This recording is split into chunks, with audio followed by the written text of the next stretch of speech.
Coolbaugh. Today I have me a very special guest, JD Franks. JD, how are you doing today? I'm doing pretty good. Awesome, Glad awesome. to be here.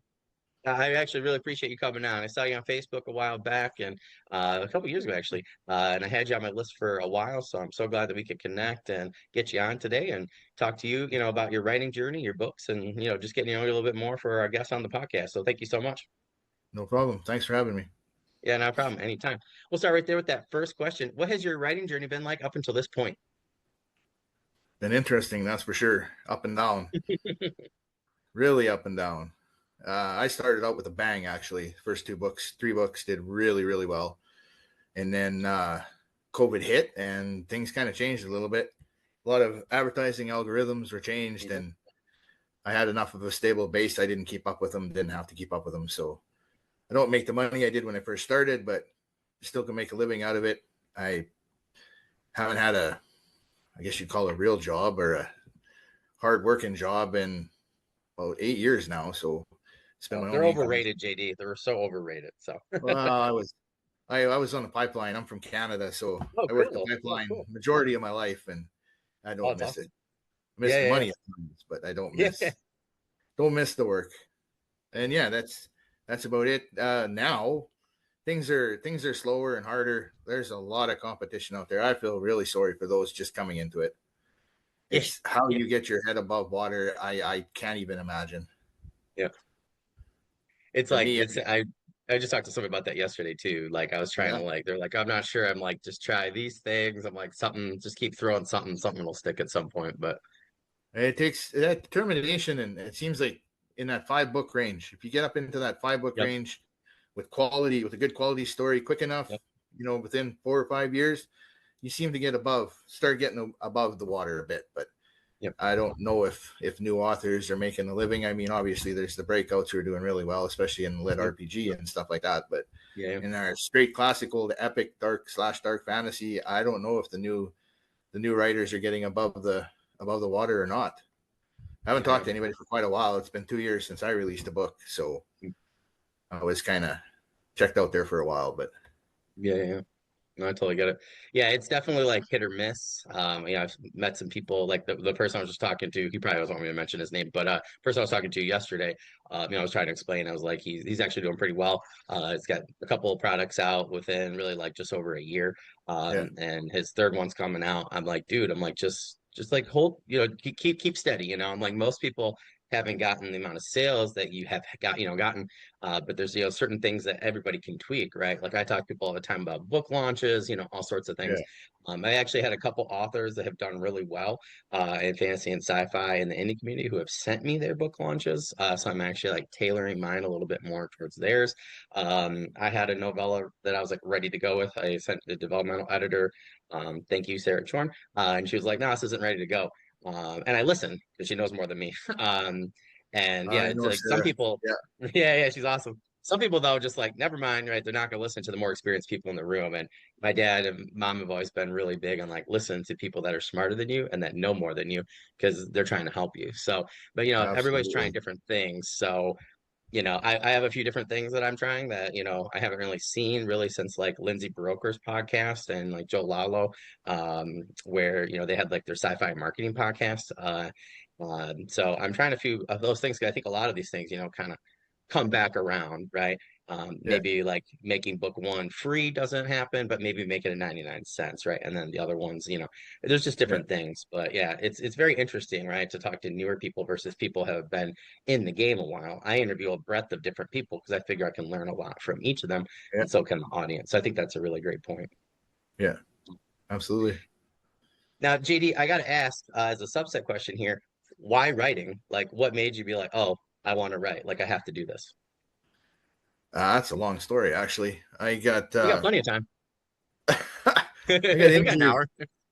I got injured on a job site about Okay. holy cow, what would it be now? 23 years ago, almost Well, 20, yeah, almost 23 years ago. And I was going nuts at home. It was a permanent disability, so it wasn't getting better. There was no way I was going back to work, and I got bored. I needed something to occupy my mind, so I'd read in probably the first 10 years or so or 8 years that I was injured, I had read everything I could get my hands on, from every piece of fantasy, post-apocalyptic, sci-fi. It was crazy. I read the entire Deathland series. There's like 270 some books. I read the Yeah, whole thing 2 or 3 times, that's crazy. Yeah, and there was nothing left to really read. You'd get, new release here and there, whatever. But so I just keep my mind busy. I figured I'd start writing something that I'd like to read. And I yeah. started with the world building first. I had no intentions of actually writing a story. It was just, keep my mind occupied. So I built the world first. The world, the magic system, about 10,000 years worth of history, just kept me busy for a couple of years, or over a year for sure. And then I got to know Michael Manning pretty well, and I was talking to him about his publishing journey, because he's seriously, he's one of the godfathers of indie publishing. Back when he started, Yeah, he yeah. was one of the Nothing. first few, no doubt. Yeah. And I talked to him, and and a couple of other people that I got to know online, and figured, well, maybe start writing a book, see what happens. And that's pretty much what I did. I didn't. Once I started writing, I actually wrote book 1 and 2 over the course of one summer, about just over 600,000 words Jeez. over 3 months, all in first person. And as I finished up the second book, it was like, yeah, I'm not happy with this at all in first person. So I went back and rewrote both books in third person, and Wow. that took me about a year. Yeah, yeah, And then yeah. after I got that done, I knew a really good editor, so we sat down together and we worked for quite a while, straightened out a bunch of stuff, and then eventually ended up publishing the first one. And yeah, it took about 2 weeks to take off, and yeah, it went pretty good. For a while there in KDB, it was pulling 100,000, 120,000 page reads a month, so Jeez. it was doing pretty good for a long time. Back then, you could actually make a really good living off KDP, because the Yep. money they were putting in, there wasn't all that many authors in it. Ten Yep. thousand page reads was giving you about $70, $65. So I Yep. think now we're down to 30, if that, Yeah, yeah. most months. So it's getting to the point where I'm seriously considering going wide, and that's Yeah, something I yeah. haven't done, something I've never done, but it's something I'm considering doing. Well, I just want to say, just mention that because I did talk to my friend about this yesterday with his book launch and stuff, and I was like, for him, I suggested like keeping because he's wide and he's thinking he might do better in Kindle Vella, right? Well, I would say like certain genres and subgenres, I think, and like length and stuff, I think do better in KU, but there's other Yeah, ones, right, that I think do better wide. So I just had suggested to him like talk to some people. I suggest keeping it the same now because his third book's coming out, right?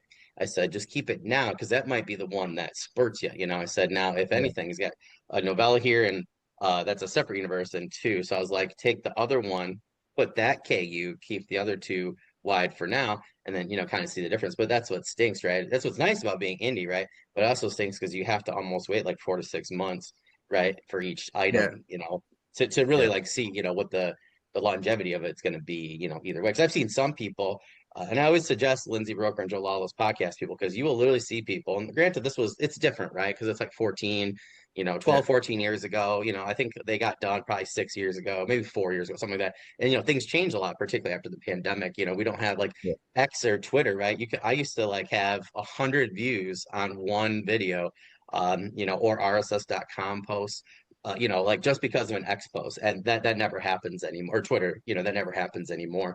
yeah, So yeah, it's a lot different, but I still think there's some good gems in there, just talking about like what people did and kind of yeah, what worked for them. So that's yeah. interesting. Yeah.